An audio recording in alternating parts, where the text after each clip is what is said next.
Bonjour, donc aujourd'hui nous allons assister à une conférence donnée par Monsieur Loubert à propos de Simone Veil et le poème de la force. Donc c'est une réflexion autour d'un texte de Simone Veil qui serait sorti entre 1940 et 41, qui va proposer une réflexion sur le sens de la poésie épique grecque. Merci. Voilà, alors effectivement, Simone Veil, que je vais présenter par la suite, écrit en 1940 un texte qu'elle nomme l'Iliade ou le poème de la force, et qui est censé être une forme de réflexion critique sur la dimension, on va dire, ontologique et politique aussi de la poésie épique grecque et de son premier représentant, Homère, avec l'Iliade. Voilà. Alors pourquoi j'ai choisi de faire cette conférence bien parce qu'il y a une forme d'inactualité au sens nietzschéen dans ce texte, parce qu'il nous parle en fait de la guerre, des causes de la guerre, des conditions dans laquelle la guerre se fait, et plus généralement dans laquelle la violence s'organise dans la société humaine et dans l'histoire de l'homme. Et évidemment, nous vivons en ce moment, une fois de plus, l'explosion, on va dire, de cette violence à travers des raffinements de plus en plus technologiques et en même temps une barbarie tout aussi violente et dévastatrice que celle que pouvaient connaître les Grecs dans l'Antiquité. Avant de commencer cette conférence, j'aimerais citer George Orwell qui affirmait la première victime d'une guerre, c'est la vérité. Et cette phrase qu'il écrit aux alentours de la même époque où Simone Veil écrit l'Iliade, le poème de la force, eh bien, permet de faire une bonne introduction à ce que Simone Veil va appeler ici la force. Parce que la force, pour Simone Veil, c'est quelque chose qui se déjoue de toute vertu, de vérité, de morale ou de valeur. La force, c'est une nécessité pour Simone Veil, qui se présente à tout moment de la condition humaine. Celui qui croit que les progrès de l'humanité pourraient éviter ce déferlement de cette condition violente de l'existence humaine est au mieux un naïf, au pire un imbécile. C'est-à-dire que, quel que soit le moment de l'histoire de l'homme, se présente toujours cette même nécessité de la force que nous allons essayer de comprendre. Alors, qui est Simone Veil ? Pour commencer une présentation, alors c'est une philosophe française d'origine juive. Elle n'a rien à voir avec Simone Veil, la ministre. Hein, le nom s'écrit avec un W, pas avec un V. Et puis, ce sont deux femmes qui sont d'une génération différente. Elles ont à peu près 20 ans de différence d'âge. Elle est née aux alentours de 1909, je crois. Et elle va mourir très jeune, quelques années après avoir écrit ce texte, à Londres, auprès du général de Gaulle et de la Résistance. Alors, je reviendrai sur cette mort de Simone Veil, parce qu'un peu nous intéresser à ce vécu existentiel. Il faut vraiment le comprendre, ce texte, dans ce vécu existentiel de Simone Veil, dans sa vie. Simone Veil va elle-même se donner la mort en refusant de se nourrir pendant des mois et des mois, pour une simple raison, et tout est là, c'est que le général de Gaulle et les cadres de la résistance ne veulent pas qu'elle rejoigne le territoire français pour rentrer dans la résistance intérieure. Elle propose de pouvoir rentrer dans la résistance extérieure, c'est-à-dire non pas dans les villes, mais enfin dans les camps extérieurs. On lui refuse aussi, pour de multiples raisons, tout à fait honnêtes, qu'elle peut comprendre. Et parce qu'elle a un sens de la vérité trop grand, elle ne peut pas mentir, et parce qu'elle n'est pas faite pour combattre. Elle est déjà dans un état de santé très fragile à l'époque, et elle est beaucoup plus utile auprès du général de Gaulle, l'écriture. Mais Elle accepte la décision et décide donc de se donner la mort en arrêtant de manger. Pour cette raison, et tout ce que je vais dire ensuite est dans cette affirmation-là, elle veut souffrir au plus près de ceux qui souffrent de la guerre. Attention, il faut bien prendre le sens de cette affirmation parce qu'elle ne dit pas « je veux souffrir auprès du peuple français » ou bien « je veux souffrir auprès de ceux qui subissent le joug des nazis ». Elle dit bien « je veux souffrir auprès de tous ceux qui souffrent de cette guerre ». C'est-à-dire qu'on peut incorporer dedans ses ennemis. Tout le sens du poème de la force est là. Le regret que pose Simone Veil, et c'est pour ça que je pense que ce texte est à lire aujourd'hui, c'est celui d'une époque où faire la guerre va avec la détestation de son ennemi. Si on allume BFM TV en ce moment, en boucle, peut-être plus sur LCI que BFM d'ailleurs, en boucle, les Russes nous sont présentés comme des saloperies inhumaines, Poutine comme un fou. Nos ennemis aujourd'hui, plutôt ceux qu'on choisit d'ailleurs, nos maîtres, ceux qui nous imposent leur force d'ailleurs, sont considérés comme inhumains, sous-humains, et plus on est vaincu, plus on est un sous-homme. On a nécessairement tort. C'est-à-dire que la force fait loi. Celui qui a gagné, ou celui qui veut imposer sa force, doit considérer celui à qui il veut l'imposer comme relevant d'un détritus humain, quelque chose à détruire, et à maudire sans fin. Parce que cette malédiction que je mets sur le vaincu, elle n'a jamais de limite. Pour Simone Veil, le véritable esprit grec qui apparaît pour elle dans un seul poème, et qui est pour elle le plus haut degré de ce que l'esprit de l'Occident a pu faire dans sa rationalité, c'est l'Iliade d'Homère, dans lequel l'ennemi n'est pas présenté comme relevant de l'immoralité ou de la sous-humanité, mais au contraire est chanté par le poète à plusieurs reprises. Que nous dit la poésie d'Homère? Contrairement à ce que nous en avons fait, la poésie épique d'Homère est tout à fait différente de la traduction qui a pu en être faite. Nous voyons dans les héros d'Homère des hommes courageux, valeureux, qui imposent leur force par les armes. Mais c'est une mauvaise lecture que nous faisons d'après Simone Veil. Si on lit bien le poème de l'Iliade, le héros grec et même le dieu grec, je parlerai d'Athéna plus tard dans la conférence, et même le dieu fait l'expérience en fait du malheur. Il ne fait pas du tout l'expérience de la gloire, il fait l'expérience du contraire, il fait l'expérience de l'agonie de sa force. Le mot est important ici à souligner. L'agonie, agone en grec, c'est le combat, c'est le dernier combat. Et le héros d'Homère fait toujours l'expérience de l'agonie, de la fin de la force.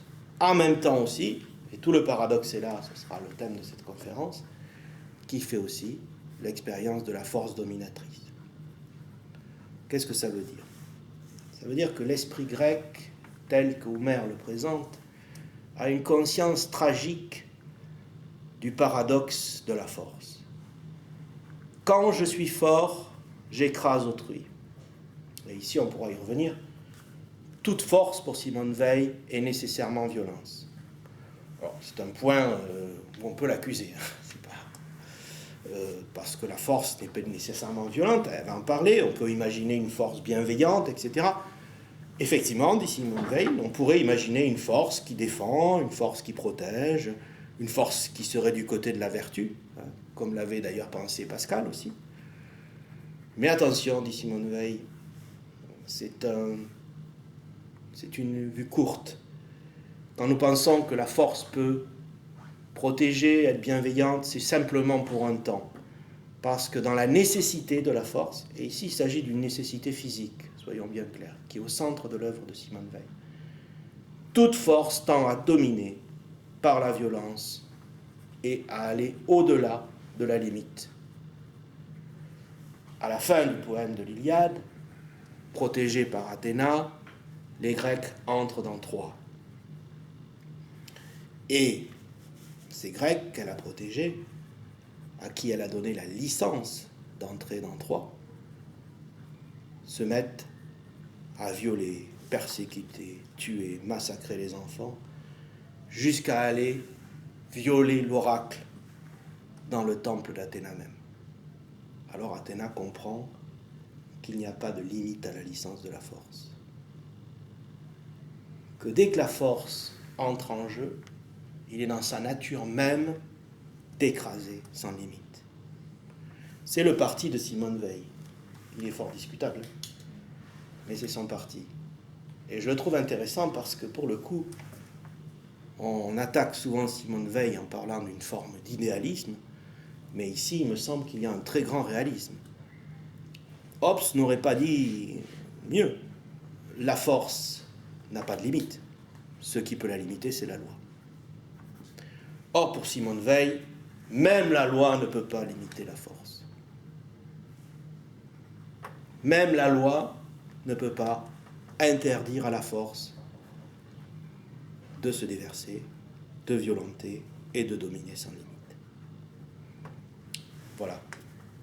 Alors on comprend ici qu'il y a plusieurs... comment dire ? C'est une sorte de poupée gigogne, ce texte, parce que toute l'œuvre de Simone Weil semble à l'intérieur, mais on pourrait dire que toute la vie humaine semble exposée ici en quelques pages, parce que le texte ne fait pas plus d'une dizaine de pages. Mais évidemment, il y a ici une lecture anthropologique, sociale et politique du texte, que j'essaierai de faire, que j'ai commencé d'ailleurs. Il y a aussi quelque chose de très important à cette époque-là pour Simone Weil, qui est en train de fuir en fait les persécutions nazies, qui se trouve à Marseille. Le texte est édité dans les Cahiers du Sud de Marseille.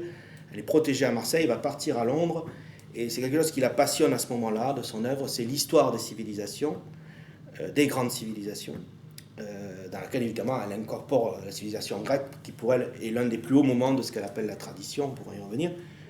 Puis le texte, comme toujours c'est Simone Weil, ne peut pas être ramené simplement à des phénomènes matériels. Il y a ici aussi, et ça sera l'enjeu crucial, l'idée que pour sortir de la force, pour sortir de la condition humaine marquée par le tragique de la force, et qui n'a pas de limite, il n'y a qu'une surnature qui se présente à nous, une transcendance. Ça va même plus loin, et ce sera tout l'enjeu de ma conférence, c'est de montrer qu'en fait, c'est simplement par le surnaturel que nous pouvons sortir de cette dynamique dans laquelle nous contraint la force. On essaiera de voir cela. Et pour cela, il faudra peut-être sortir de ce texte qui a un côté particulièrement pessimiste et tragique, et essayer de voir l'ensemble de l'œuvre de Simone Weil, notamment les écrits de Marseille qu'elle va écrire à l'époque, qu'elle commence à l'époque, et surtout la pesanteur et la grâce. Enfin, on est obligé de considérer aussi ce texte dans l'histoire du christianisme qu'elle essaie d'organiser, et avec une attaque assez intéressante contre le christianisme dans le texte, ce qui est rarement le cas, pas sur les évangiles en tout cas. Hein. On voit bien que dans le texte, elle met en parallèle le poème épique d'Homère avec les évangiles, mais par contre une certaine interprétation, on va dire, des évangiles par l'histoire du christianisme. Comme si finalement, dans cette sorte d'œuvre assez mystérieuse, écrite par un certain Homère, poète aveugle, datant du début de la Grèce archaïque, ou du moins chantant ce qu'étaient dans les profondeurs les mythes de la Grèce archaïque, apparaissait une origine d'une pureté éclatante et sans nul autre pareil, comme si l'Occident n'avait jamais rien fait de mieux et ne pourrait jamais rien faire de mieux pour Simone Weil. Alors la ligne de la conférence sera donc de faire le lien avec ce texte que je vous lirai sous forme d'un commentaire, on va dire, avec l'ensemble de l'œuvre de Simone Weil, pour pour ceux que ça intéresse, les premiers textes, notamment Prothée ou l'aventure de la perception, La pesanteur et la grâce, les écrits de Marseille, ce qu'on appelle les carnets de Marseille plus précisément, et son texte politique, L'enracinement. L'interprétation que je vais donner ici, c'est de lier ce destin tragique, terrible de la force. Vous verrez que quoi que nous fassions, de toute façon, notre destinée est éreintante. Nous allons connaître tous l'agonie, la mort. Nous connaîtrons tous l'état d'esclave aussi, d'une certaine manière, parce que nous sommes les esclaves de la force. Notre condition fait que nous allons écraser les autres et que nous serons écrasés à notre tour. Voilà ce qu'elle dépeint ici. Et voilà, d'après elle, ce que dépeint Homère. Même si nous sommes Achille, nous connaîtrons le malheur, la déréliction et l'agonie. Même Athéna nous connaît. Et il m'a semblé ici que, par un drôle de paradoxe, on pouvait mettre cette pensée en lien avec la pensée nietzschéenne, comme je l'ai dit au début.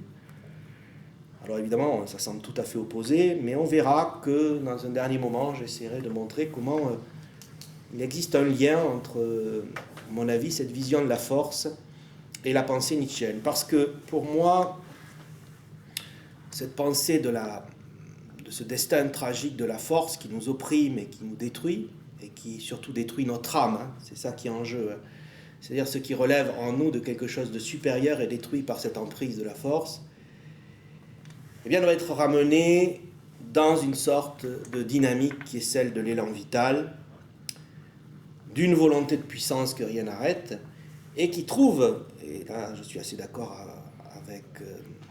avec Simone Veil, force dans une certaine interprétation du christianisme et surtout des évangiles.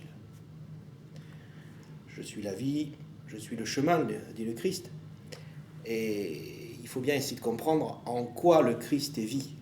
Et en quoi peut-être déjà Homère annonce cet aspect vivant des évangiles, cette vie dans laquelle la force se transmute en autre chose que cette violence sans limite. Alors, pour commencer cette conférence, enfin la première partie de cette conférence, qui tournera donc autour de la définition de la force et de son pendant, c'est-à-dire la faiblesse. S'il y a force, il y a faiblesse. Du rapport qu'entretient la force et la faiblesse. Je vais commencer par la fin. On dit toujours qu'il faut commencer par la fin et qu'il faut terminer par le début. Et donc je vais commencer par les dernières lignes qu'elle dit. Et vous allez voir, ces lignes résonnent à l'heure actuelle d'une manière assez impressionnante, je trouve. Malgré la brève ivresse causée lors de la Renaissance par la découverte des lettres grecques, le génie de la Grèce n'a pas ressuscité au cours de 20 siècles. Il en apparaît quelque chose dans Villon, Shakespeare, Cervantes, Molière, et une fois dans Racine. La misère humaine est mise à nu. À propos de l'amour, dans l'école des femmes, dans Phèdre, étrange siècle d'ailleurs, où au contraire de l'âge épique, il n'était permis d'apercevoir la misère de l'homme que dans l'amour, au lieu que les effets de la force dans la guerre et dans la politique devaient toujours être enveloppés de gloire. On pourrait peut-être citer encore d'autres noms, mais rien de ce qu'ont produit les peuples d'Europe ne vaut le premier poème connu qui soit apparu chez l'un d'eux. Ils retrouveront peut-être le génie épique quand ils sauront ne rien croire à l'abri du sort, ne jamais admirer la force, ne pas haïr les ennemis et ne pas mépriser les malheureux. Il est douteux que ce soit pour bientôt. Évidemment, on est en 1941, en pleine guerre mondiale. C'est tout ce qui est en train de se passer à cette époque-là. Les propos de Simone Veil, sont énormes dans son temps, évidemment, mais ils sont énormes dans notre siècle, puisque elle nous apprend qu'au fond, notre civilisation est totalement corrompue par cette vision erronée que nous avons de la force. Elle nous corrompt, et d'après elle, vous verrez dans notre passage, plus le progrès avance, plus le progrès de la civilisation, entre guillemets, plus ce destin abominable de la force nous condamne à l'errance et à la fin, finalement, à la destruction totale. C'est assez intéressant parce que je pense que 50 ans, enfin plus maintenant, 70 ans après, eh bien, nous sommes confrontés peut-être à la fin finale de ce destin de la force. Nous allons peut-être connaître la fin des temps, c'est bien possible. C'est assez intéressant de voir en fait comment est relié ça, tout d'abord, à une mésinterprétation que nous avons de ce qu'est la force. Bon, tout est dans le caractère du poème épique. Comment nous considérons ce qui est épique? Et elle nous enseigne, eh bien, nous aimons la guerre parce que pour nous, elle serait le lieu de la gloire. Nous aimons les vainqueurs, il n'y a qu'à regarder, nous aimons que la France gagne au foot. Nous aimons la victoire, c'est ça que nous nommons épique. Toute la mécompréhension de ce qu'est véritablement le poème épique est là, ou le sens de l'épique. Dans l'épique, pour Simone Veil, et Homère est le plus grand, le seul en fait à avoir fait un poème véritablement épique, les autres n'ont fait que copier. Vous avez vu ce qu'elle dit, au mieux dans des copies approchantes, mais très très éloignées du vrai sens premier. Bien dans le poème épique, nous faisons au contraire l'expérience de ce qu'est véritablement la force. Nous allons agoniser, en fait, tout simplement. L'expérience que nous faisons de la force, c'est qu'elle va s'imposer à nous. Pour le dire de manière un peu vulgaire, nous allons tous crever sur un lit. Et ce moment-là, quel qu'ait été notre destin, quelle ait été notre puissance, nous finirons par entrevoir ce qu'était véritablement notre condition et comment elle était assujettie à la force. Nous verrons aussi là, à ce moment-là, que la force fait dépendre toute notre condition du hasard. Que c'est par hasard que nous sommes forts, que c'est par hasard que nous pouvons dominer autrui, que c'est par hasard que nous sommes victorieux, et que ce sera par hasard aussi, dans une forme d'ailleurs de justice très intéressante, immanente, on dit, de la force elle-même, que nous connaîtrons aussi la défaite, l'échec et la déréliction. Voilà. Ne jamais admirer la force. Eh bien, pour toutes ces raisons, celui qui admire la force est au mieux un naïf, un enfant. Les enfants admirent la force parce qu'ils sont naïfs. Pire, un imbécile. Il y a une forme d'imbécilité ici. D'ailleurs, je rappelle l'étymologie du mot imbécile, c'est ne pas pouvoir marcher sur ses deux pieds, avoir besoin d'une canne. L'imbécilité ici de l'Occident, c'est d'admirer dans le poème d'Homère la force, là où Homère nous montre au contraire comment nous défier de la force et comment comprendre aussi le sens qu'elle donne à notre existence. Ça, on va le voir après. Ne pas haïr les ennemis et ne pas mépriser les malheureux, bon ben là, c'est tout ce que ne fait pas notre monde, c'est-à-dire notre monde admire les victorieux et méprise. Et alors ça, c'est intéressant quand même parce qu'à l'époque du XVIIe siècle, par exemple, le mépris pour les ennemis était moins grand. En fait, Simone Veil montre comment en fait, ce destin de la force est toujours de se gonfler. Plus le temps avance, plus l'ennemi est abominable, laid, ridicule, inhumain. En fait, c'est dans l'origine même du mouvement de la force, de toujours détruire l'ennemi au maximum. Il est douteux que ce soit pour bientôt. Bien entendu, on entend ici que ce destin de la force va continuer, s'enfler au-delà de la guerre qu'elle est en train de vivre. Alors la problématique qui est posée ici, c'est d'abord, je pense, l'inactualité pour Simone Veil. Et là, j'emploie évidemment un mot très nietzschéen, vous avez compris, puisque mon but, ça va être de refaire rejoindre Simone Veil et Nietzsche à la fin de ma conférence. Inactualité du récit d'Homère, au sens de Nietzsche, ça veut dire que il y a quelque chose de l'ordre d'une redite dans l'histoire qui ne veut pas se dire. Au fond, on pourrait changer les masques d'Homère, mettre Hitler, mettre Poutine à la place. L'histoire n'est pas une ligne, il n'y a pas de progrès dans l'histoire. Il y a toujours cette redite de la même puissance, de la même force, qui s'organise, qui corrompt et qui détruit. Et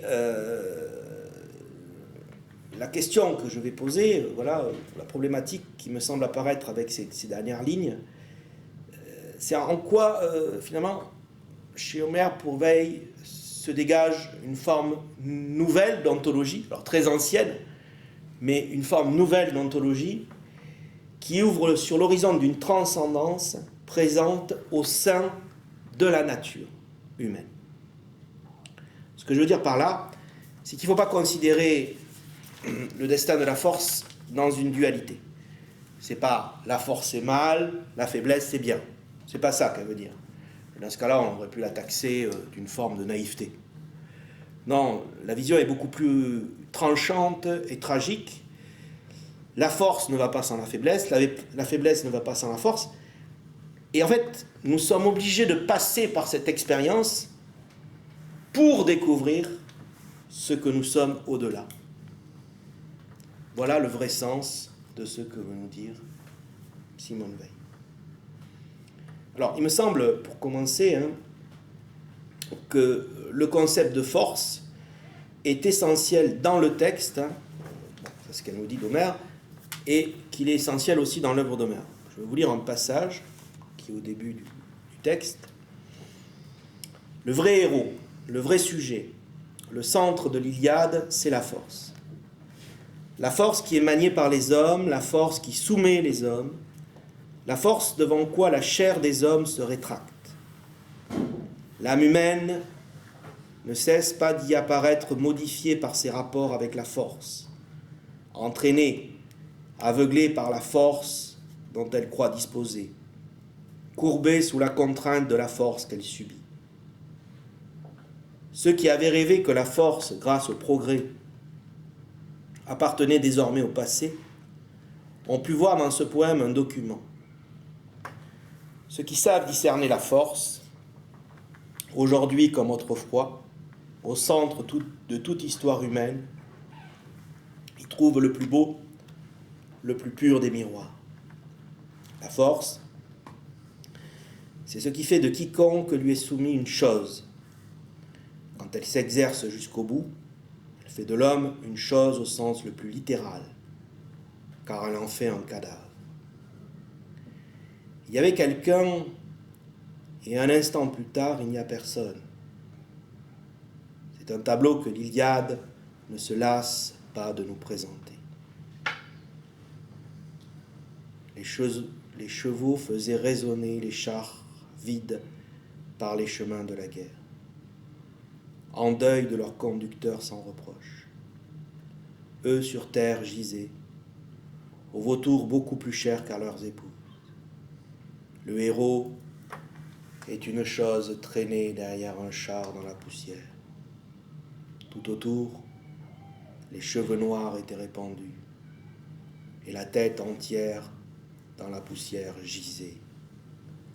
Naguère charmante, à présent Zeus, à ses ennemis, avait permis de l'avilir sur sa terre natale. Comprendre le concept de force ici va nous demander, c'est ce que demande Simone Veil dans cette partie ou ce moment de son œuvre, de sortir d'une logique de raison discursive. Il ne s'agit pas, ici, ce qui pourrait être intéressant par ailleurs, ce qu'on peut essayer de faire, de définir la force au sens d'une raison qui définirait les choses, poserait des axiomes et ensuite expliquerait. La logique de Simone Veil ici, me semble, à ce moment de son œuvre, n'est pas du tout d'abandonner la raison, c'est très rationnel ce qu'elle dit, mais c'est de dépeindre la force, pas de la définir. J'entends par là que lorsque je dépeins une chose, lorsque je l'interprète, lorsque je la décris, et c'est le côté empirique de Simone Veil qu'elle a toujours revendiqué, eh bien, je lui donne beaucoup plus de sens que quand j'opère une définition de départ. Et qu'est-ce qu'elle nous dit sur la force? Comment elle la décrit? Elle la décrit d'abord comme l'expérience que nous faisons de la mort.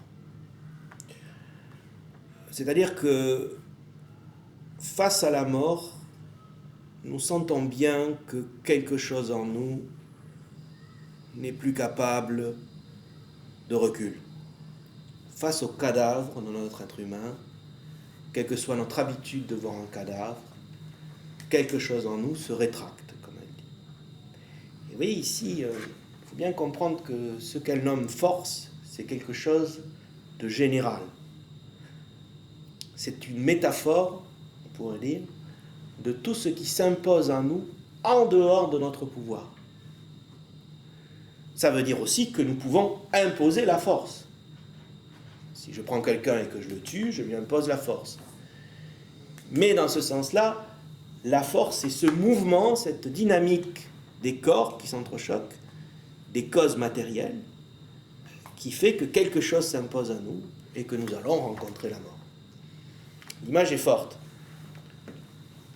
Dans la force, nous cessons d'avoir une âme. Dans la force, nous nous rendons compte que nous étions un corps. Dans la force, nous voyons que nous sommes un objet. Tout ce que nous avions mis jusqu'alors dans la force disparaît dans l'empreinte de la mort. Et je me suis permis de travailler sur le texte qu'elle présente. Le texte est très intéressant parce qu'effectivement cette image du cadavre réapparaît toujours chez Homère, et c'est le sens qu'il donne à l'image. L'eidolon, qu'emploie Homère, c'est le cadavre. Effectivement, quand on fait une image d'une chose, comme reprendra ensuite Platon, c'est comme si on donnait la mort à la chose que l'on vient de peindre. C'est-à-dire qu'ici, lorsqu'elle indique au fond la force nous chosifie, c'est qu'elle fait de nous une image, un analogone, un simulacre de ce que nous sommes en réalité, c'est-à-dire une âme. Et il va falloir essayer de comprendre ce qu'est une âme. La force s'oppose à l'âme.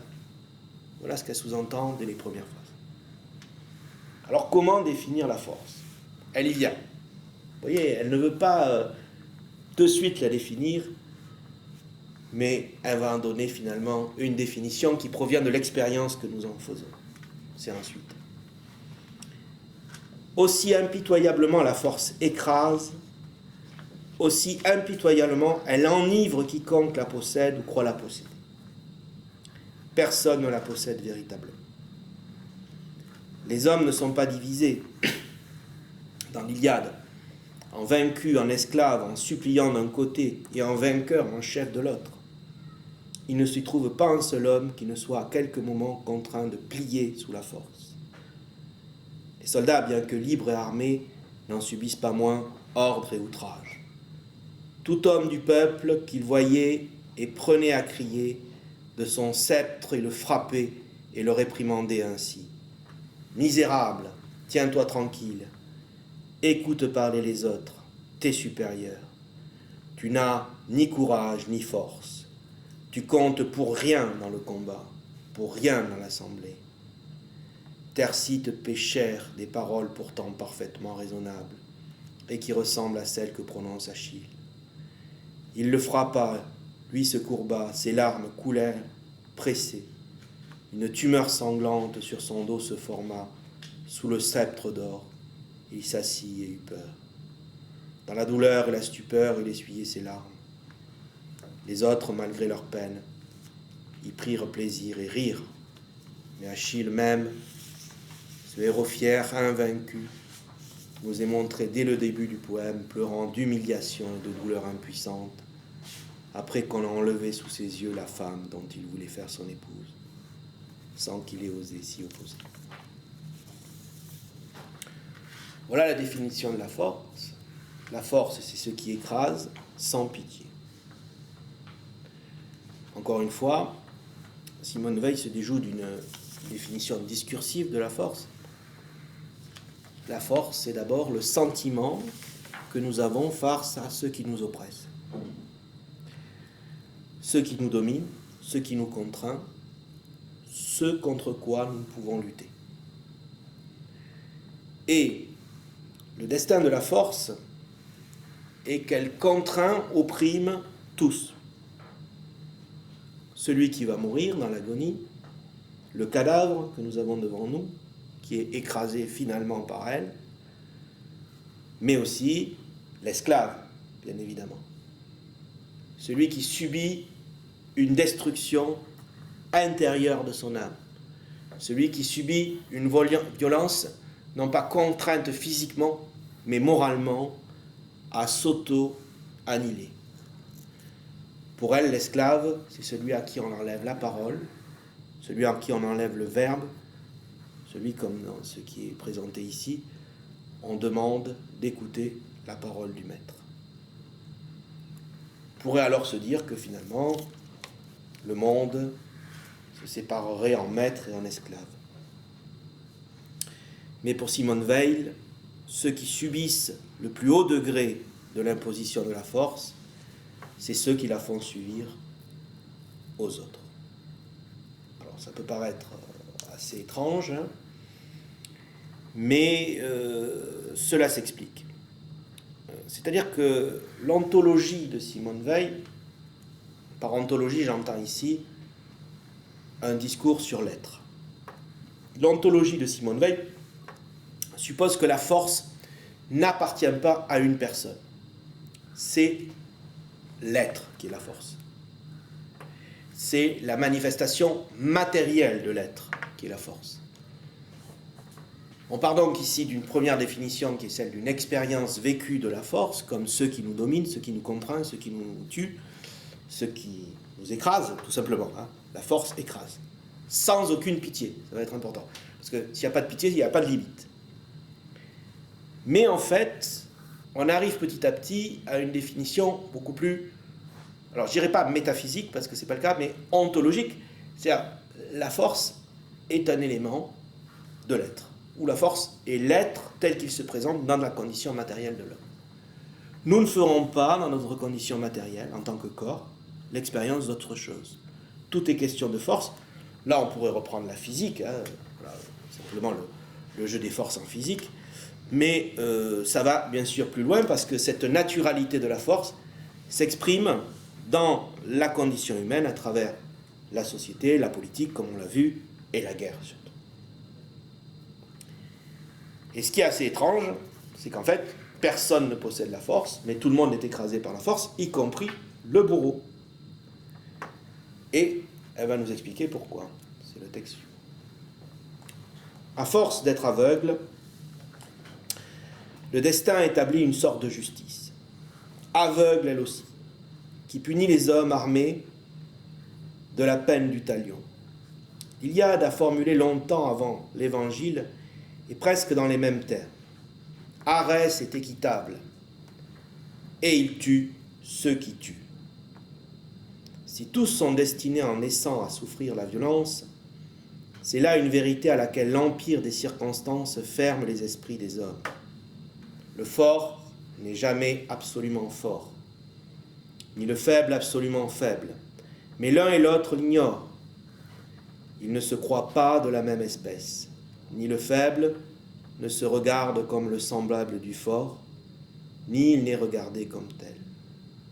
Celui qui possède la force marche dans un milieu non résistant, sans que rien dans la matière autour de lui soit de nature à susciter entre l'élan et l'acte ce bref intervalle où se loge la pensée.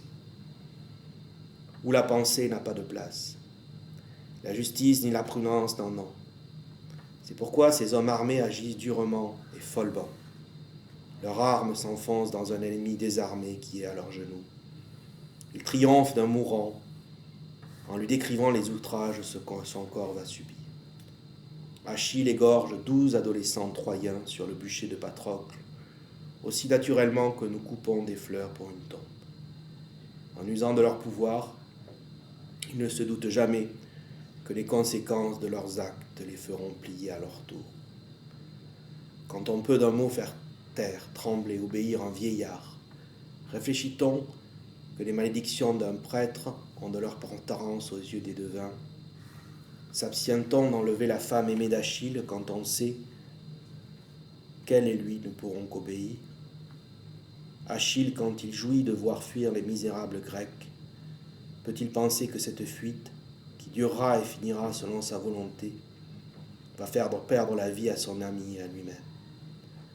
C'est ainsi que ceux à qui la force est prêtée par le sort périssent pour y trop compter.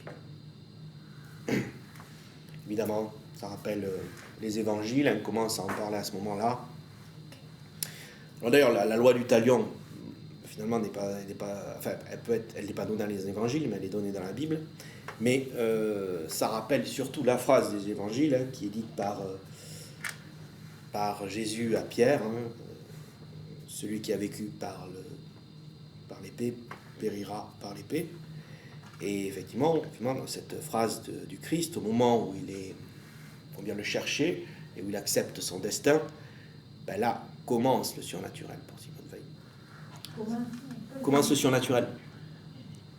C'est-à-dire que cette phrase du Christ, au moment où Pierre en fait sort son arme pour protéger Jésus, tranche l'oreille d'un soldat romain.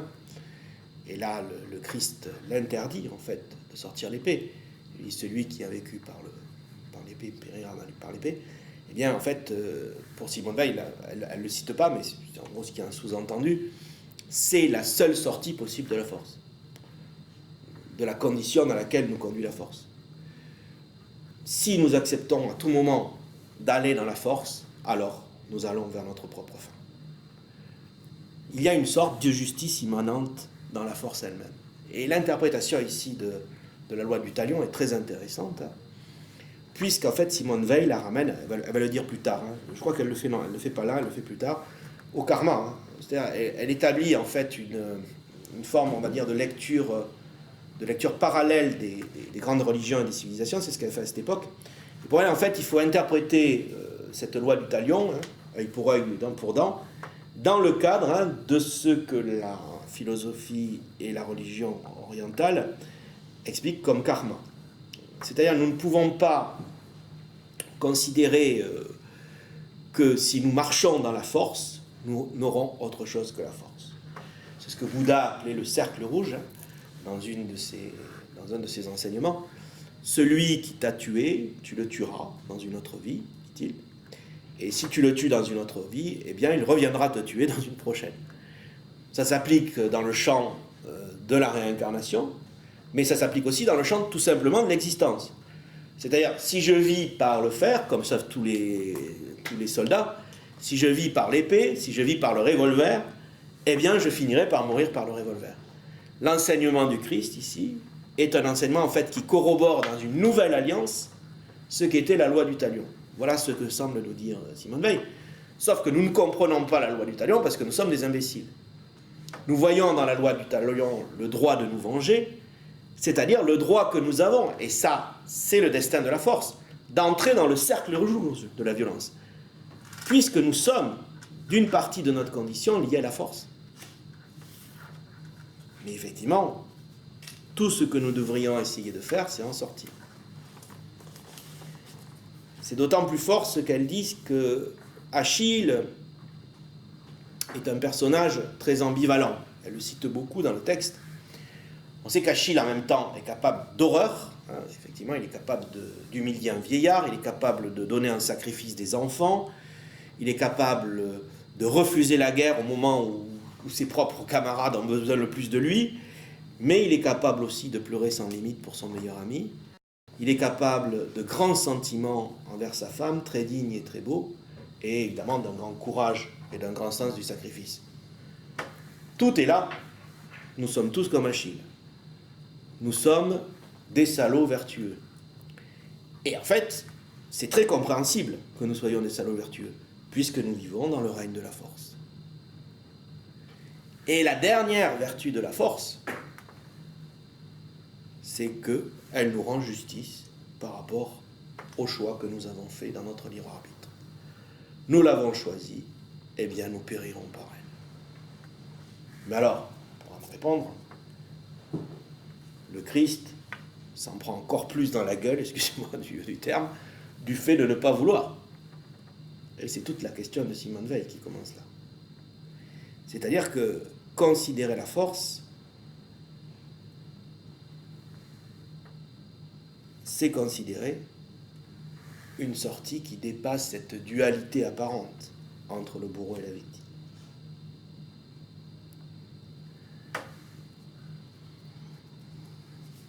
C'est ce que je vous propose dans un second moment, c'est-à-dire de considérer le lien qui va exister dans ce dépassement du bourreau et de la victime, encore une fois très oriental, et qui va être une forme d'interprétation du christianisme qu'elle va produire dans ce texte, et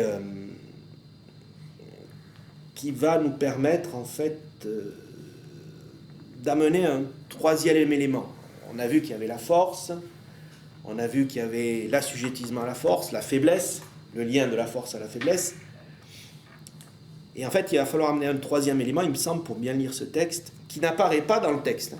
C'est ça qui est étrange. C'est celui de la grâce. Et avec la vision très très particulière que Simone Veil va avoir de la grâce. Alors, qu'est-ce que c'est que l'unité du bourreau et de la victime? Alors, on va passer à la lecture du prochain texte. Alors, j'ai mis en double le texte, excusez-moi. Donc, c'est le texte suivant. Mais les auditeurs de l'Iliade savaient que la mort d'Hector devait donner une courte joie à Achille. Et la mort d'Achille, une courte joie aux Troyens.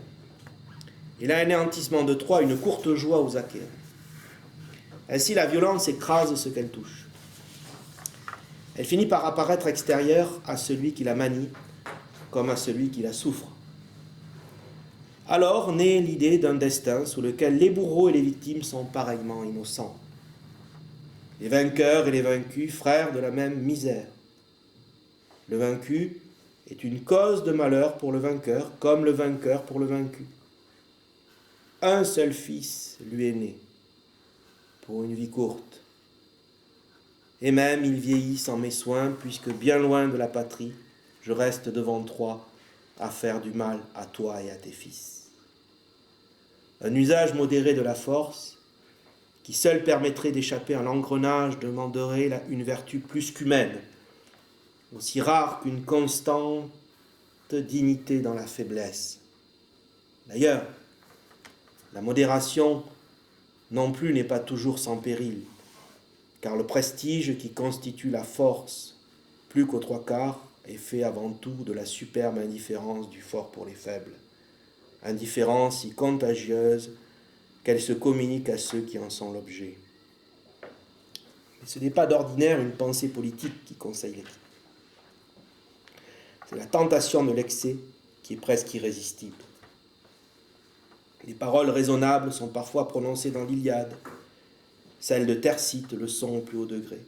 Celles d'Achille irritées le sont aussi. Rien ne me vaut la vie, même tous les biens qu'on dit que contient Ilion, la cité si prospère. Car on peut conquérir les bœufs, les grands moutons. Une vie humaine, une fois partie, ne se reconquiert plus. Mais les paroles raisonnables tombent dans le vide. Si un inférieur en prononce, il est puni et se tait. Si c'est un chef, il n'y conforme pas ses actes. Et il se trouve toujours au besoin Dieu pour conseiller la déraison. À la fin, l'idée même qu'on puisse vouloir échapper à l'occupation donnée par le sort en partage, celle de tuer et de mourir, disparaît de l'esprit. Il y a plusieurs choses à considérer ici. Bon, vous avez compris. Une référence qui est explicite, en fait, au texte qu'elle étudiait à l'époque. C'est le texte du Mahabharata, des grands textes hindous, dans lequel apparaît toujours cette phrase, qui est dite souvent par des dieux, d'ailleurs. Le bourreau et la victime sont une seule personne.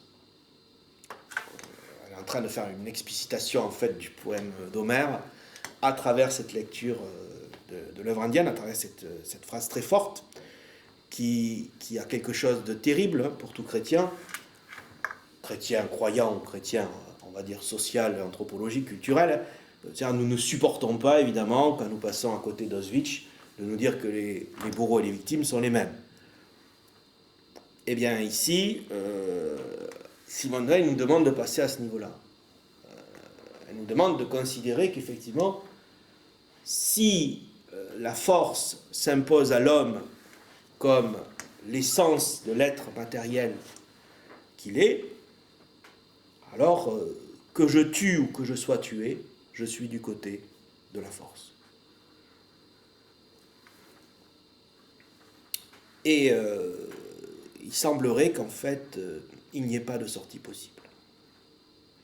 C'est-à-dire que ici, Simone Weil est inquiété aussi un certain discours qui est issu des Lumières, celui d'un progrès de la morale par la raison, celui de la possibilité pour la raison de raisonner ce qui est dans la nature, les éléments matériels de notre existence, dans cette nature conflictuelle vers laquelle nous pousse la force.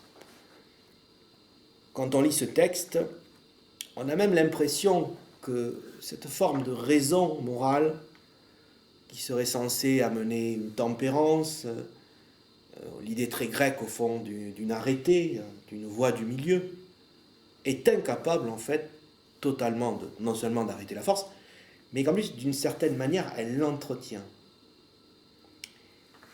Et là il y a quelque chose d'important dans ce texte, c'est de voir que plus je raisonne sur les impératifs du bien que serait la victime et du mal qui serait dans le bourreau, plus je crée la dynamique de la force.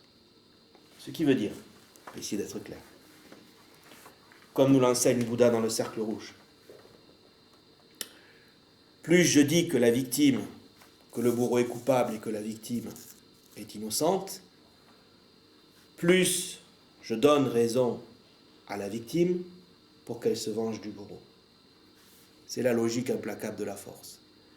Ceux qui ont été écrasés, ceux qui ont été niés, ceux qui sont des esclaves, par la loi du talent, ont tout à fait raison de massacrer, d'humilier ceux qui les avaient auparavant humiliés.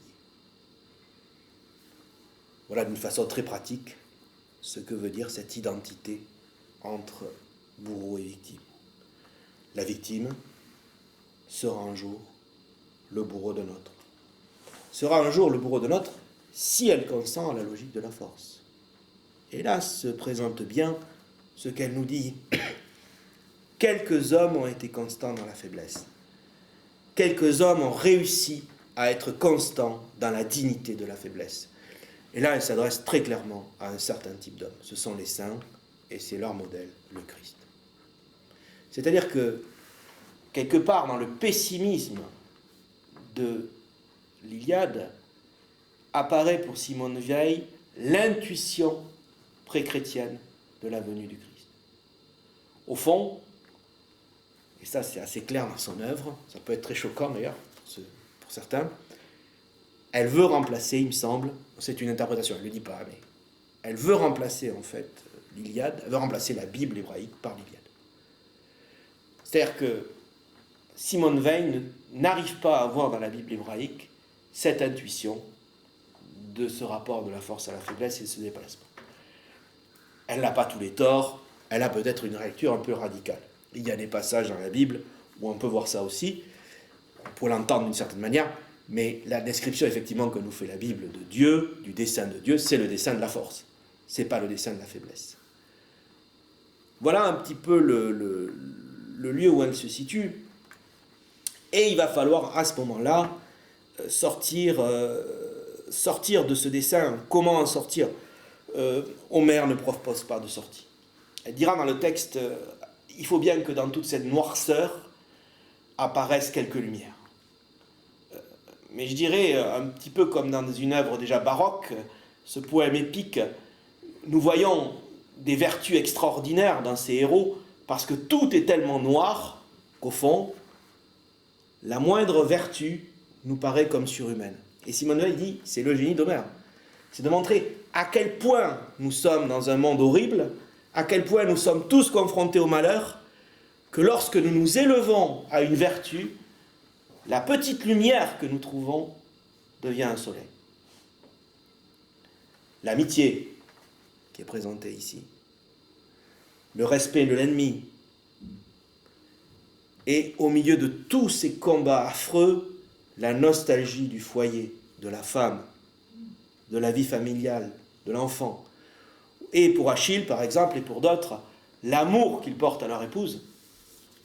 Tout cela constitue au milieu du destin de la force des îlots, des intuitions de ce qu'est la surnaturalité. Voilà donc que se présente l'idée de grâce dans le texte, qui n'est pas affirmée de cette manière, mais qui va venir. Je propose de lire la suite. Que les hommes aient pour avenir la mort, cela est contre nature. Ça, c'est une phrase de Chrétien. Dès que la pratique de la guerre a rendu sensible la possibilité de mort qu'enferme chaque minute, la pensée devient incapable de passer d'un jour à son lendemain sans traverser l'image de la mort. L'esprit est alors tendu comme il ne peut souffrir de l'être que peu de temps. Mais Jacob Noël amène la même nécessité. Les jours ajoutés aux jours font des années. L'âme souffre violence tous les jours. Chaque matin, l'âme se mutile de toute aspiration, parce que la pensée ne peut pas voyager dans le temps sans passer par la mort. Ainsi, la guerre efface toute idée de but, même l'idée des buts de la guerre. Elle efface la pensée même de mettre fin à la guerre. La possibilité d'une situation si violente est inconcevable tant qu'on n'y est pas. La fin en est inconcevable quand on y est. Ainsi, l'on ne fait rien pour amener cette fin. Les bras ne peuvent pas cesser de tenir et de manier les armes en présence d'un ennemi armé. L'esprit devrait combiner pour trouver une issue. Il a perdu toute capacité de rien combiner à cet effet. Il est occupé tout entier à se faire violence. Toujours parmi les hommes, qu'il s'agisse de servitude, de guerre, les malheurs intolérables durent par leur propre poids et semblent ainsi du dehors facile à porter. Ils durent parce qu'ils ôtent les ressources nécessaires pour en sortir. Je continue à lire. Telle est la nature de la force. Le pouvoir qu'elle possède de transformer les hommes en choses est double et s'exerce de deux côtés. Elle pétrifie indifféremment, mais également les âmes de ceux qui la subissent et de ceux qui la manient. Cette propriété atteint le plus haut degré au milieu des armes, à partir du moment où une bataille s'oriente vers une décision. Les batailles ne se décident pas entre hommes qui calculent, combinent, prennent une résolution et l'exécutent, mais entre hommes dépouillés de ses facultés, transformés, tombés au rang soit de matière inerte qui n'est que passivité, soit des forces aveugles qui ne sont qu'élan. C'est là le dernier secret de la guerre, et l'Iliade l'exprime par ses comparaisons, où les guerriers apparaissent comme les semblables, soit de l'incendie, de l'inondation, du vent, des bêtes féroces, de n'importe quelle cause aveugle de désastre, soit des animaux peureux, des arbres, de l'eau, du sable, de tout ce qui est mu par la violence des forces extérieures. Grecs et Troyens, d'un jour à l'autre, parfois d'une heure à l'autre, subissent tour à tour l'une et l'autre transmutation. Comme par un lion qui veut tuer les vaches sont assaillis qui, dans une prairie marécageuse et vaste, pèsent par milliers. Toutes elles tremblent. Ainsi alors les Achéens, avec panique, furent mis en fuite par Hector et par Zeus le Père, tous, lorsque le feu destructeur tombe sur l'épaisseur d'un bois. Partout en tournoyant, le vent le porte. Alors les fûts, arrachés, tombent sous la pression du feu violent. Ainsi l'Atride Agamemnon faisait tomber les têtes des Troyens qui fuyaient. L'art de la guerre n'est que l'art de provoquer de telles transformations. Et le matériel, les procédés, la mort même infligée à l'ennemi ne sont que des moyens à cet effet. Il a pour véritable objet l'âme même des combattants. Mais ces transformations constituent toujours un mystère. Et les dieux en sont les auteurs, ce qui touche l'imagination des hommes. Quoi qu'il en soit, cette double propriété de pétrification est essentielle à la force. Et une âme placée au contact de la force n'y échappe que par une espèce de miracle. De tels miracles sont rares et courts. Alors, voilà, il me semble qu'ici il y a tout l'aspect de dépassement de la force, en même temps, encore une fois, que la description la plus, on va dire, clinique de ce qu'elle est. Et ça, c'est un paradoxe qui est intéressant, c'est-à-dire que c'est lorsque nous prenons conscience de la manière dont dont la force agit sur les hommes, que nous pouvons commencer à en sortir. Il y a dans le mysticisme de Simone Weil, on peut appeler ça un mysticisme, puisqu'il y a un surnaturalisme, quelque chose de très empirique et de très réaliste. C'est-à-dire que c'est quand nous faisons et quand nous observions l'effet qu'a sur nous la force, qu'un miracle peut se produire. Alors, ici dans l'Iliade, le miracle est court, et il est d'autant plus beau qu'il est magnifique parce qu'il est un instant dans la bataille, un instant où les ennemis s'admirent, un instant où l'ennemi va être chanté par le héros, l'ennemi tué, un instant... donc il y a un instant miraculeux, une grâce, ce qu'on appelle une grâce, c'est-à-dire un don qui est fait à l'homme au milieu du malheur de sa condition. Tout l'enjeu, évidemment, pour Weil est d'essayer d'étendre cette grâce, c'est-à-dire de sortir de ce qu'elle appelle l'apesanteur de la force. Pourquoi elle prend autant de soin à nous décrire ce qu'est cette apesanteur? Vous avez vu la description qu'elle fait pour être prise du côté anthropologique. Je vous rappelle qu'on est en pleine Seconde Guerre mondiale. Elle décrit en fait ce que sont ces combats de masse totalement décérébrés qui sont en train de se battre sur des champs de bataille. La capacité, par exemple, jamais compris que quelqu'un ait pu balancer 2 bombes atomiques. Et c'est quelque chose de complètement fou. Quand vous prenez un avion et que vous dites que vous allez balancer une bombe atomique sur Hiroshima, comment vous êtes capable de le faire? C'est ce qu'elle est en train de décrire ici.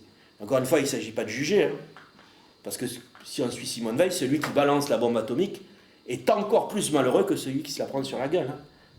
C'est absolument horrible, en fait. Et c'est ça le destin de la force. C'est de nous décérébrer, mais ça va plus loin. C'est pas simplement de nous enlever notre raison calculatrice. C'est de nous enlever la grâce qui resplendit en nous. Et qu'est-ce que c'est que cette grâce? Et là, ça devient très paradoxal. Eh bien, la force, au sens strict, c'est l'effet de l'apesanteur. Comme je dis souvent à mes élèves, si vous vous considérez en tant que corps, si je vous balance par la fenêtre, vous tombez exactement comme une table. En fait, quand nous faisons l'expérience de la force, nous faisons l'expérience de ce que nous sommes en tant qu'objet. Et qu'est-ce que nous sommes en tant qu'objet? Nous sommes un être dépendant non seulement des circonstances, mais aussi de la force extérieure qui meut notre corps. En fait, nous ne sommes rien. Décrire la force comme elle le fait, aller jusqu'au bout, c'est justement prendre conscience de cet effet de la matière. Et là, pour Simone Weil, il y a quelque chose d'extraordinaire dans la force.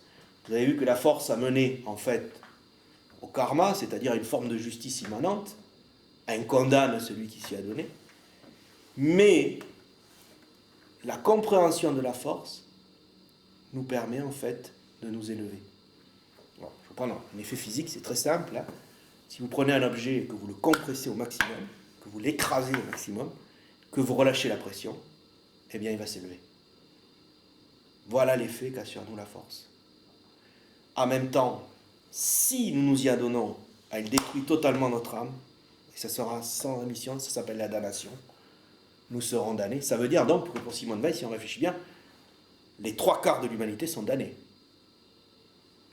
Les 3/4 de l'humanité sont amenés par cette expérience à perdre leur âme. Mais si nous adonnons, parce que nous ne pouvons pas faire autrement, à cette force, mais que nous la relâchons, c'est-à-dire que nous lâchons l'emprise, que nous acceptons la faiblesse, comme elle a dit, avec la constante de la dignité de notre faiblesse, alors la force devient le moyen d'atteindre en fait la transcendance, c'est-à-dire de rejoindre enfin la vérité de notre âme. À ce propos, et encore une fois, pour rester dans des images pratiques, parce que c'est toujours des images pratiques qu'elle prend, empiriques,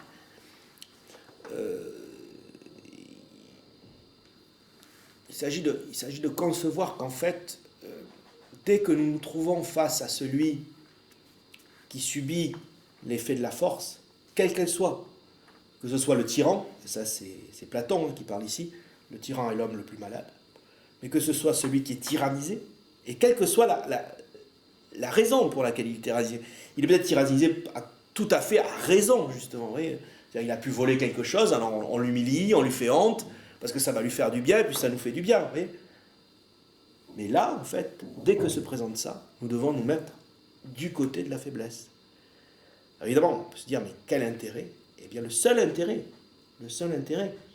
d'aller jusqu'au bout de la faiblesse, d'être auprès de celui qui souffre, de se mettre en contact avec cet écrasement, c'est de nous libérer de l'emprise de la force, de la pesanteur de la force. Et c'est pour ça qu'elle conclut par cela, enfin c'est pas la conclusion, je vous avais lu la conclusion au début, mais je vous lis le dernier texte.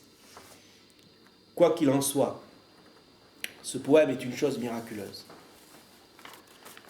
L'amertume y porte sur la seule juste cause d'amertume, la subordination de l'âme humaine à la force, c'est-à-dire en fin de compte à la matière.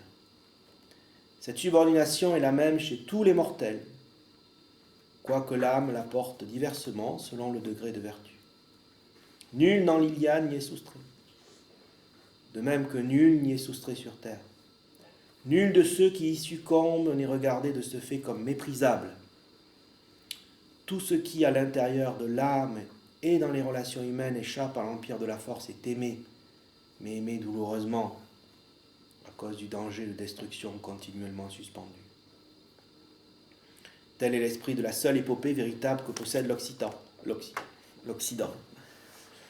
L'Odyssée semble n'être qu'une excellente imitation, tantôt de l'Iliade, tantôt de poèmes orientaux. L'Énéide est une imitation qui, si brillante qu'elle soit, est déparée par la froideur, la déclamation et le mauvais goût. Ça n'engage qu'elle.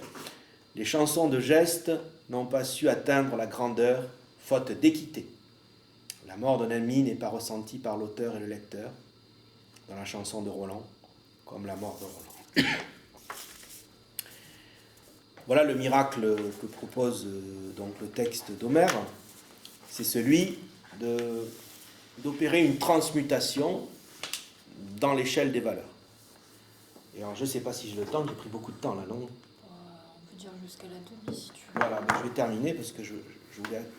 Voilà, la dernière partie que je ferai rapidement en 10 minutes. Là, il me semble qu'on peut faire un lien ici, bon, qui peut paraître. Bon, on peut attaquer sur ce lien, parce que c'est un peu original, hein, mais entre la pensée nietzschéenne et la pensée de Weil. Pourquoi?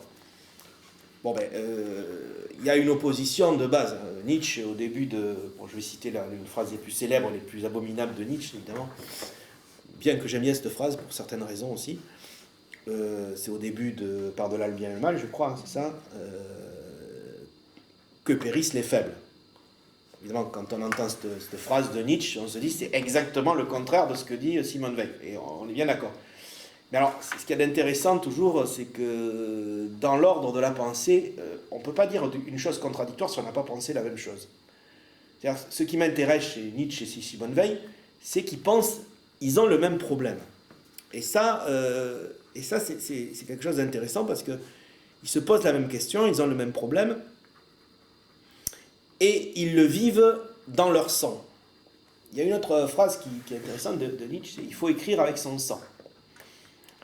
Et on n'écrit toujours qu'avec son sang, il dit, et il dit aussi une autre fois, il faut écrire avec son sang. Et s'il y a bien quelque chose qui les relie, c'est ça. Il pense ce problème de la condition humaine autour de la question de la force, de la faiblesse, du maître, de l'esclave, de la domination que fait sur nous le schéma social aussi. Et même si on va dire les points de vue qu'ils ont semblent totalement opposés, en fait, la réflexion part de la même source et surtout de la même chose, c'est-à-dire chez l'un comme chez l'autre, il me semble que nous ne pouvons sortir du problème d'être un être humain, de la limite que nous impose notre humanité, de l'horreur aussi que représente cette humanité. Et plus loin, hein, tous les deux, ils ont conscience que l'humanité n'en a plus pour longtemps. C'est intéressant. Chez Nietzsche, il y a bien l'idée que l'humanité, c'est bientôt terminé. Et soit ça se termine dans la déconfiture la plus totale, on y est, on va y arriver, ou soit ça se termine par le haut. Et ça, c'est exactement pareil, en fait. Dans les deux cas, ils nous disent, elle regarde 1940, elle regarde le monde, et elle dit, ça va droit vers la fin. Et Nietzsche regarde 1870, 1880, il regarde le monde, et il dit, le processus est enclenché. Soit l'homme se termine là, soit il se dépasse. Ça, vous voyez, ça crée quelque chose de très commun entre eux. Et il y a l'écriture aussi qui est commune. L'écriture par fragments. C'est-à-dire le refus d'une certaine forme de raison discursive, dans lequel, à ce moment-là, Simone Weil s'engage totalement. Les carnets de Marseille, c'est l'écriture par fragments. Et Nietzsche, bon, lui, il a pratiqué ça pratiquement dès le début de son œuvre. Tous deux, en fait, à travers une œuvre très... elle meurt à 34 ans et Nietzsche meurt pour le monde, on va dire, enfin pour le monde, pour l'écriture à 45, je crois. Donc, il y a cette idée d'écrire vite et par fragments, c'est-à-dire de refuser une écriture systématique, une raison discursive, pour essayer d'être au plus près de l'expérience vitale. Et pour reprendre une phrase que finalement tous les deux, ils ont des admirations en commun aussi, notamment Bouddha. Et il me semble que l'important, disait Siddhartha Bouddha, n'est pas le but mais le chemin que l'on prend. Et ce qui m'intéresse ici, c'est cette dialectique qui peut exister entre eux, dans ce destin de la force, qui de toute façon ne peut être dépassé, transmuté, qu'à travers le fait d'assumer pleinement le destin tragique de notre existence. De ne pas refuser le destin tragique. Ce vers quoi tend le miracle d'Homère, c'est d'accepter la tragédie. Et accepter la tragédie, c'est d'en voir toute la causalité, l'origine et les conséquences. Et de la vivre. Et je terminerai comme ça, je vous ai dit, quelques années plus tard, Simone Weil va se donner la mort en arrêtant de manger. Pourquoi ? Mais là, maintenant, vous pouvez comprendre, en fait, le sens. Hein. C'est-à-dire qu'il s'agit de mettre sur elle toute la pesanteur de la force du moment qu'elle vit, cette guerre terrifiante, de souffrir au plus près avec ceux qui souffrent, afin d'être au plus près de l'âme. Et vous voyez, cette expérience de l'agonie et de la transcendance, elle ne peut pas être individuelle. Elle se fait toujours dans le cœur de ce qu'est l'humanité. Ce dépassement de l'homme, il fait que l'homme, comme aurait dit Nietzsche, n'est plus une idiosyncrasie, n'est plus simplement le jeu de force extérieure, de force interne, mais qui devient créateur de lui-même à travers une volonté de puissance. Et pour terminer, bon, certains d'entre vous le savent ici, mais vous voyez cette communauté de destin entre Simone Weil et Nietzsche, au-delà de leur apparente vision totalement contradictoire du monde, eh bien, c'est que les derniers moments de Nietzsche ressemblent, par certains côtés, aux derniers moments de Simone Weil, puisqu'on se souvient qu'après une crise de délire psychotique, où Nietzsche pense être l'ensemble du monde, puisque c'est ce qu'il dit, il dit qu'il est devenu une espèce de conscience universelle, eh bien, il voit dans la rue, à Turin, je crois, un cheval se faire battre par un cocher. Et là, son corps et son cœur et son esprit se scindent totalement. C'est-à-dire, il vit l'expérience dont nous parle Simone Weil, il me semble, clairement. Il vit cette expérience de l'apesanteur absolue. Il a été jusqu'au bout du destin de la force. Et là, eh bien, il prend la défense du cheval, il tombe en pleurs, et pendant les 10 dernières années de sa vie, il jouera de la musique dans le porche de sa mère, dans la véranda de sa mère. Et musique dont on dit des spécialistes de la musique, puisqu'il avait beaucoup d'amis qui étaient les plus grands spécialistes, qui étaient absolument magnifiques. Cet abandon final de l'âme a une forme non pas d'irrationalité, mais de raison intuitive supérieure, dans laquelle nous nous libérons de cette emprise et de cette condition matérielle du monde. Je terminerai par la première citation que fait Simone Weil dans une certaine version du texte. Ce n'est pas la version originale, mais elle met une phrase en exergue, et c'est une phrase d'Homère qui dit tout, finalement. Et c'est sur cette phrase qu'il faut méditer pour commencer à peut-être sortir de tous les problèmes que nous avons en ce moment, et dont je suis sûr que nous allons sortir. Cette phrase d'Homère, donc, qui est tirée de l'Iliade, c'est « Nous vivons sous le joug, c'est-à-dire comme des bœufs, d'une terrible nécessité. »